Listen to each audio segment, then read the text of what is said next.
Hey guys, and welcome to probably either my second or third to last video of 2019. And as you can tell by the DVD that I have here, I'm going to be reviewing a Star Wars related project. And that project is The Mandalorian. Well, now, if you guys remember correctly, I ended up reviewing the first two episodes when they came out back in November, and I said in that video that when the entirety of the show had come out, I would give you my overall thoughts on the show as a whole, go episode by episode, which one was my favorite, which one was my least favorite, all that. And in case you're wondering if there's anything new with the set, well, I've added some new things. So, because of the holiday season or things like that, I was given many grateful presents and very thoughtful ones too. Like, for example, this Stan Lee Funko Pop, for example, which is absolutely awesome. And the thing that my Star Wars DVD is standing on is the entire box set of, hold on, drum roll please, the entire box set of Battle Angel Alita, which was the manga that ended up inspiring the Robert Rodriguez movie that I saw back in February.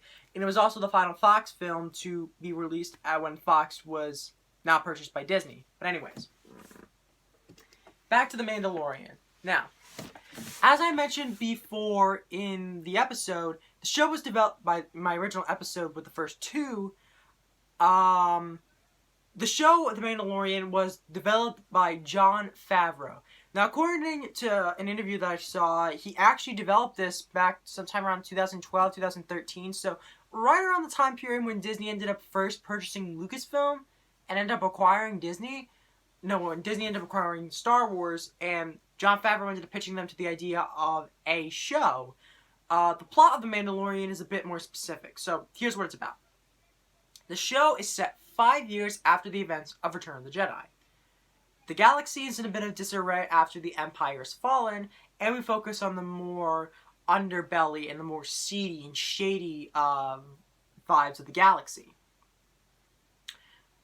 And we follow a lone Mandalorian as he ends up having to make his way through this new landscape. Now, that's the spoiler-free synopsis. The spoiler synopsis is that Mando is a bounty hunter and works for a guild, and he's tasked by Greef Kargan, played by the great Apollo Creed himself, Carl Weathers. So glad the fact that Carl Weathers is now in this.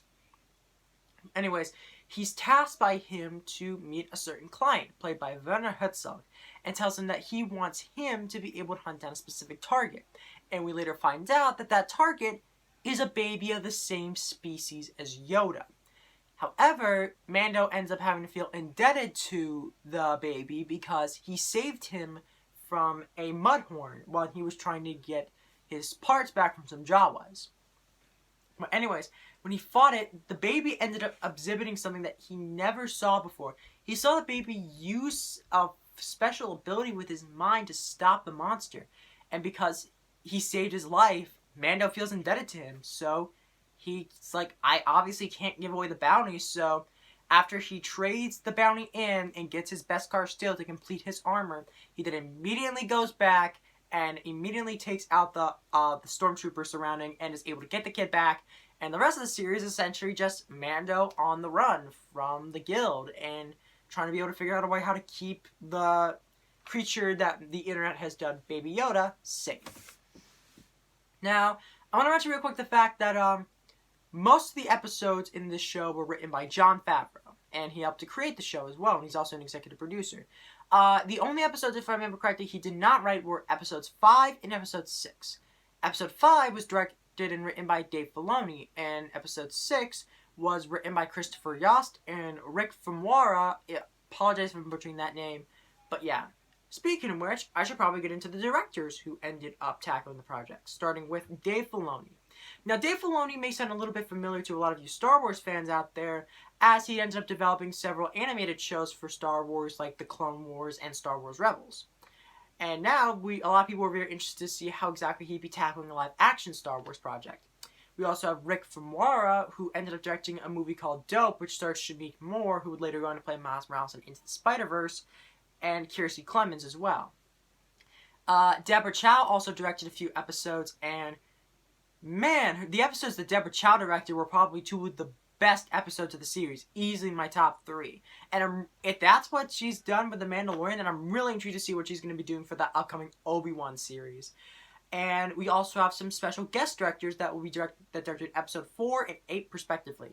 Bryce Dallas Howard, the daughter of Ron Howard, ended up directing episode 4, Sanctuary, while Taika Waititi, who was the voice of IG-11, a bounty hunter droid, directed episode 8, Redemption. And also in the show, Mando ends up encountering a wide variety of aliens. He meets Queel, who is played by Nick Nolte, and he was the moisture farmer who ended up helping Mando with the assistance of being able to get the child with the blurgs. He ends up crossing Cara Dune, played by Gina Carano, I think is her name. Yeah, Gina Carano. And she was a former rebel shock trooper, and it turns out she's actually from Alderaan, as we find out in Chapter 8. Like I mentioned before, Carl Weathers in the show, he plays Grief Kargan, and Taika Waititi is the voice of the protocol droid IG-11. Emily Swallow is also the voice of the armor. She's the voice of the blacksmith who ends up forging the Mandalorian's armor. And there's so many other people that are in the show too, like Clancy Brown is in an episode, if I remember correctly. Also, Bill Burr is in another episode. Jason Sudeikis, I think is his name. Apologize if I butchered that, but he actually voices one of the stormtroopers in episode 8. He's one of the 2 speeder bike troopers that are just talking to each other, just waiting for the call to get in, to just get into action. Oh, and I forgot, Giancarlo Esposito plays Moff Gideon, who is the individual who was tasking the client, played by Werner Herzog, to get the child. Oh, and I should also mention who played the Mandalorian, Pedro Pascal. Man, Pedro Pascal did a really good job with this role, because Mandalorians have this rule in which people cannot see their face. Like, the only time you're allowed to take off your helmet is in secret, and if you need to eat or drink.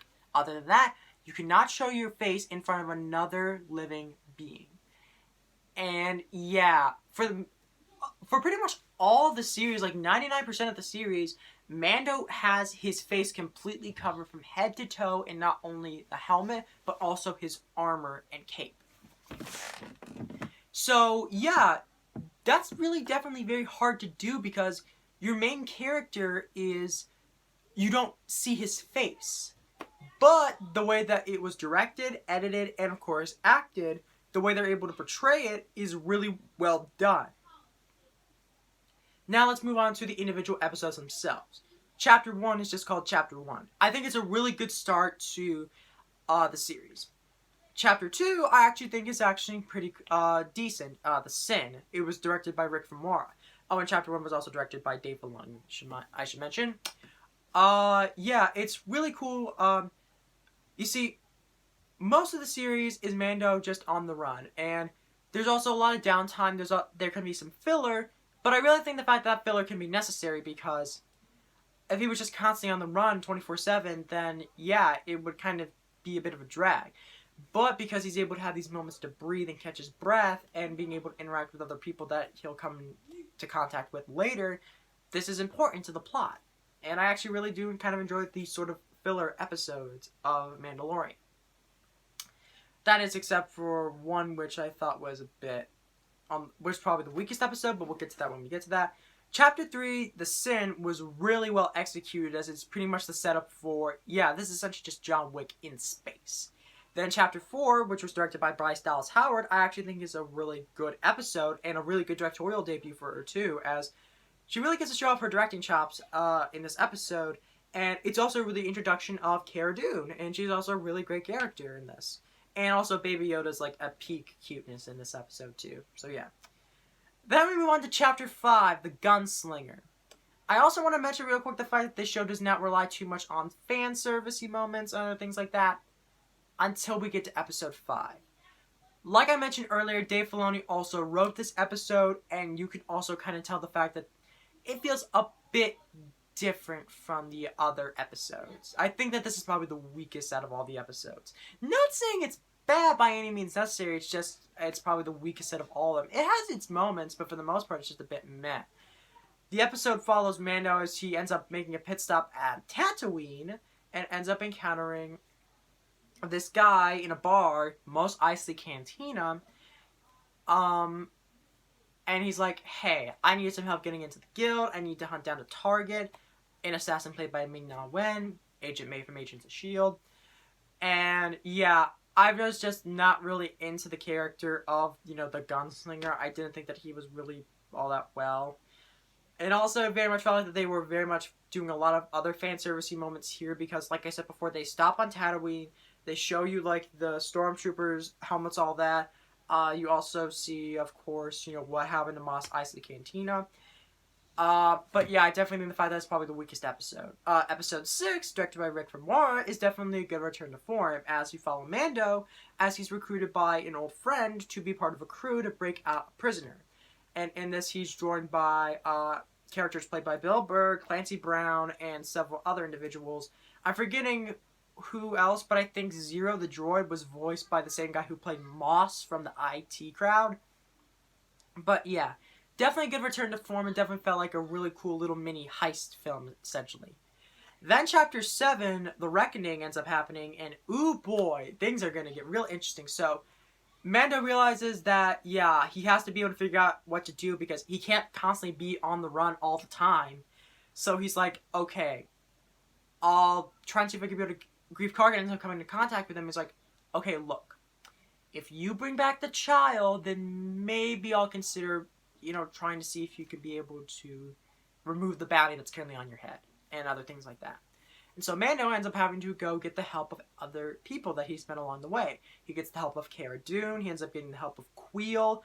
He also gets help from IG-11 as well because after spoilers, but who cares? I'm literally spoiling out the entire thing. So after the end of the first episode, when Mando ended up blowing IG-11's head off after he tried to kill the child, Queel ended up finding him and rebuilt him and reprogrammed to be a nursing droid. And his entire protocol had to be sort of reinstated. It had to learn how to walk again. It had to learn how to do simple tasks correctly. And yeah, any sort of hunter instinct is just sort of used to protect the child and any other means necessary. So yeah, they all decide that they're going to go back to the planet with Grief Kargan in order to help the child. But then, after they end up getting attacked by these creatures at night and Grief is seriously injured, we see Baby Yoda do something that we've seen in the cartoons but never in live action. We've seen Baby Yoda force heal somebody, which isn't something that you usually see that often in live action. And technically this beat it to the Rise of Skywalker to the punch as they featured it here, and it's technically the first live action use of force healing. Then eventually after that ends up happening, Grief Kargan ends up killing 2 of his associates that he brought with him and was like, okay, look, it was an ambush. We were going to ambush you. But we realized that after what ended up happening with the child, we can't let that thing get hurt or turn you in. So, how about this? Queel heads back to the ship with the child. Meanwhile, we'll act like as though we have Mando and the child in hand and present him to the client. Then, after they do so, Giancarlo Esposito's character, Moff Gideon, he pretty much catches on to them and kills all the stormtroopers inside along with the client and is out there with death troopers in an entire army of stormtroopers and lands on a TIE fighter and is like, I believe you have something that belongs to me. And we see 2 land speeder cruisers ends up going on the tail of Queel as he's heading back to the ship. And we see on the final shot that they ended up killing Queel and snatched Baby Yoda. Then we move on to probably the best episode for me personally, Chapter 8, Reckoning. On occasion wondering, Chapter 6 was called The Prisoner, if I remember correctly. But yeah, after what ended up happening, it opens with just those 2 stormtroopers just sitting there, just waiting, and they're trying to shoot a can from that's 5 feet away, and pretty much just the fact that stormtroopers are terrible aim. Then IG-11 ends up knocking both their heads. They ends up knocking both their heads in, and ends up taking the child back, and is trying to head to Mando. And then eventually, after briefly getting able to, fight off the troopers, Yeah, it proves to be too much for them, and they head back in and find another escape route with Mando seriously injured. And while the others go ahead, IG stayed behind to help heal Mando, whose name is revealed to be Din Djarin. As it turns out, he's not an actual Mandalorian because they're not actually a race. They're a creed. And he was a foundling, which is essentially a group of people that were taken in by the Mandalorians. They were never Mandalorians. They were never born Mandalorians, but they were taken into the cause. Because Din's parents ended up getting killed during one of, I think it was around the time period of the Clone Wars when they ended up dying, but he was taken in by the Mandalorians after his parents were killed by a group of droids.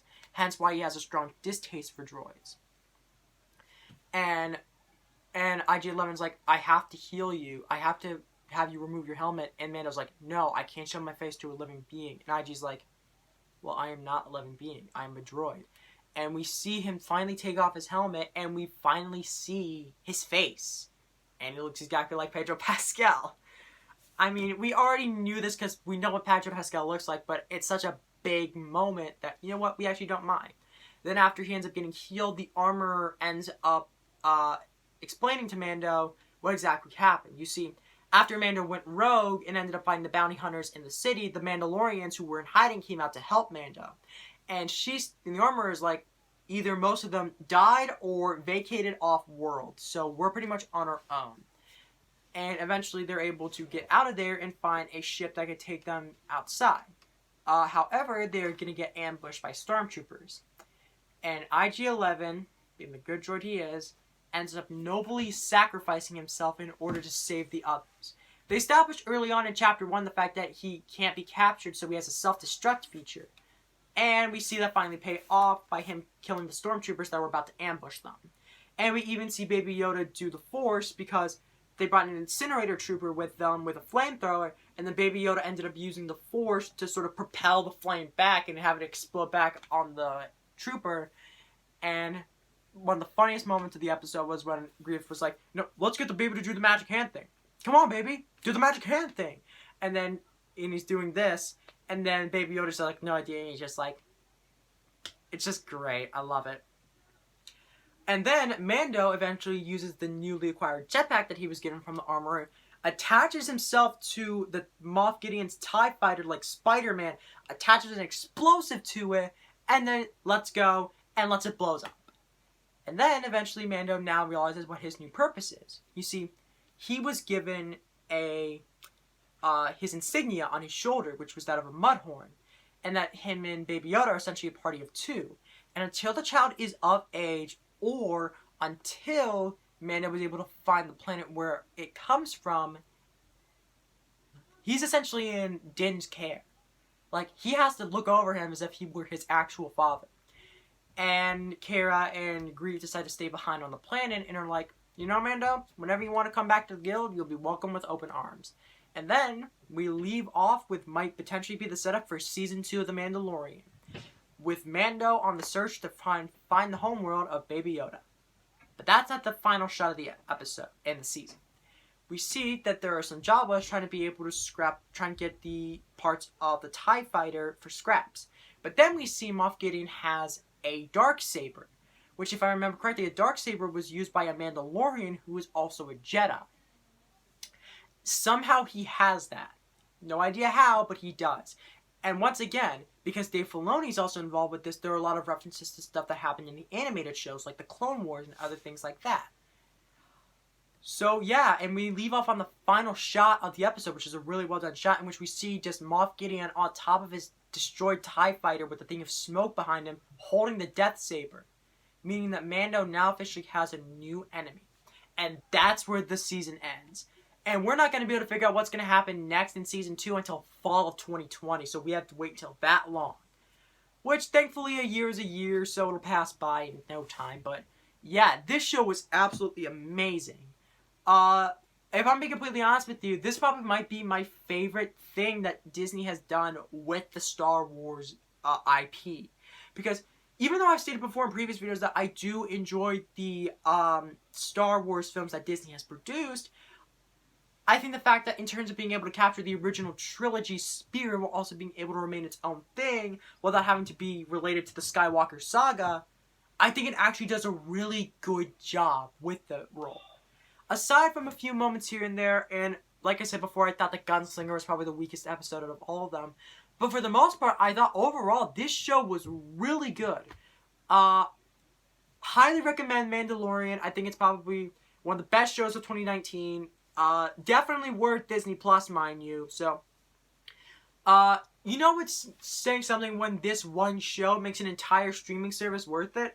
But thankfully enough, you're getting a lot more for your money, because for only like $7 a month, you're paying for pretty much every Disney, Pixar, Marvel, Star Wars movie and or show, and also National Geographic. Who could go wrong?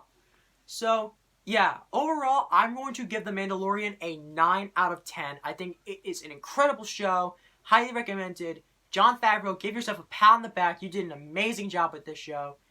And I also want to take this time to also mention real quick that, I actually, hold on.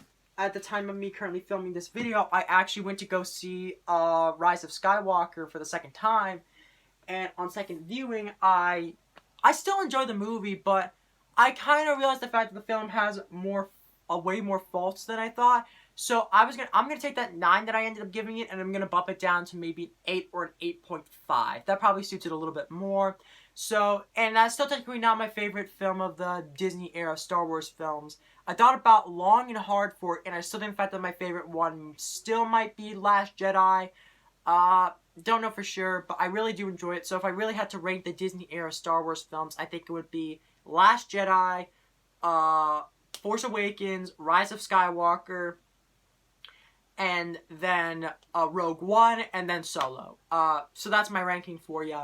So I hope you guys enjoyed the video. Stay tuned for my review of Spies in Disguise that will hopefully be going up sometime later on in the weekend, or maybe even sometime during the week. And then stick around for a video in which I'm going to essentially just recap all the movies that I saw this year and let you know if my thoughts on them have changed or not, and some of the movies that I'm probably going to be reviewing in 2020. So stick around for that. And as always, stay gold. No. Very much like in Rise of Skywalker, I'm now going to end my Star Wars reviews with, instead of saying stay gold, bang, I'm going to say that the Force be with you. Always. So tune in next time for when I